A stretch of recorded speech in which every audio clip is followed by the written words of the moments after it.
রোহিত ও তার বন্ধু ঋদ্ধি ফিরছিল একটা অনুষ্ঠান থেকে। তাদের কাছের এক বন্ধুর বিয়েতেই তারা গেছিল। রাতে থাকার জন্য অনেক জোর করলেও পরের দিন তাদের অফিস থাকার কারণে তাদের চলে আসতে হয়। ওরা যে রাস্তা দিয়ে আসছিল, রাস্তাটা খুবই অন্ধকার ছিল। কালো অন্ধকার পথ ঠেলে তারা এগিয়ে চলেছিল সামনের দিকে। হঠাৎই তাদের সামনে একজন চলে আসে।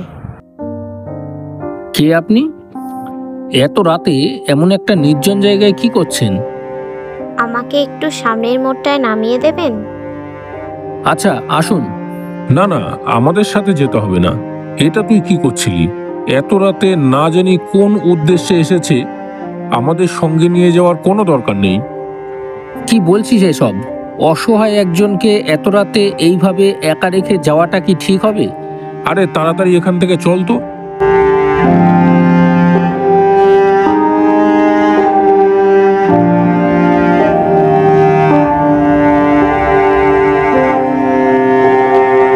এটা কি ঠিক হলো?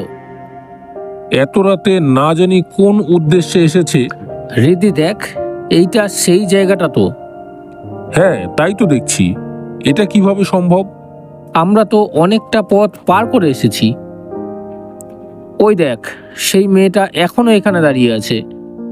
আপনি এখনো যাননি? আমি জানতাম তোমরা আবার ফিরে আসবে। কি বললে? আচ্ছা, বাদ দে, চল ওকে নিয়েই যাই। ও এখানকার রাস্তাঘাট চেনে, আমাদের সঠিক পথে নিয়ে যেতে পারবে।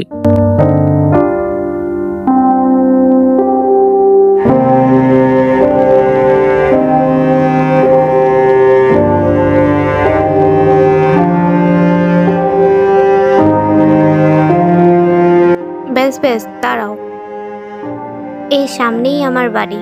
আচ্ছা, আজকের রাতটা না হয় এখানেই কাটিয়ে যান, কাল ভোর হতেই বেরিয়ে যাবেন।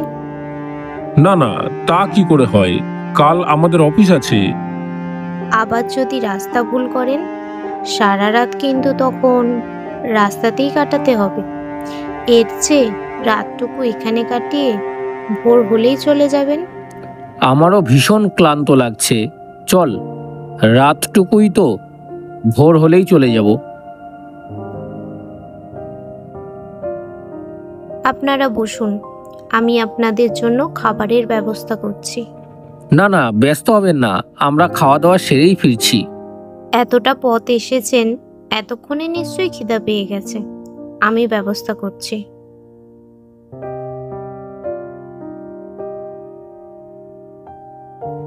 ঘরের মধ্যে খুব গরম লাগছে, চল একটু বাইরেটায় বসি। না, তুই যা, আমি এখানেই আছি।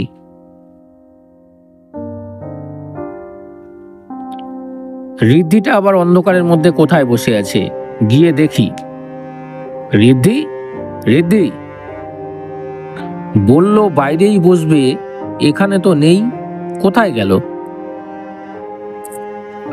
সামনে থেকে কেমন আওয়াজ আসছে। আচ্ছা, আপনি আমার বন্ধু ঋদ্ধিকে দেখেছেন? রোহিত বিস্ফারিত চোখে দেখল ওই মেয়েটি একটি পিশাচের রূপ ধারণ করেছে আর তার ওই বন্ধুকে চিবিয়ে চিবিয়ে খাচ্ছে। সে আর সহ্য করতে না পেরে ওখানেই জ্ঞানশূন্য হয়ে মাটিতে লুটিয়ে পড়ে।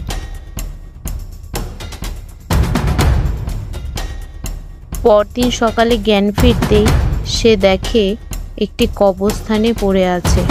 কি হয়েছে দাদা?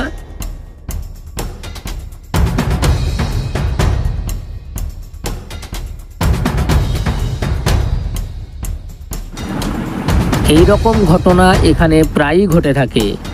ওই রোড দিয়ে মাঝরাতে যেই যায় সেই ওর কবলে পড়ে। কে ও?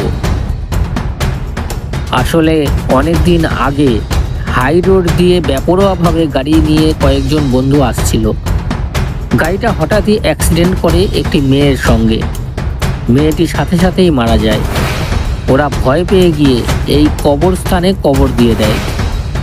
এরপর থেকে মেয়েটির আত্মা এখানে চারপাশে ঘোরাঘুরি করে, আর মাঝরাতে এখান দিয়ে যেই যায় তাকেই নিজের মায়াজালে জড়িয়ে নিয়ে এসে মেরে ফেলে।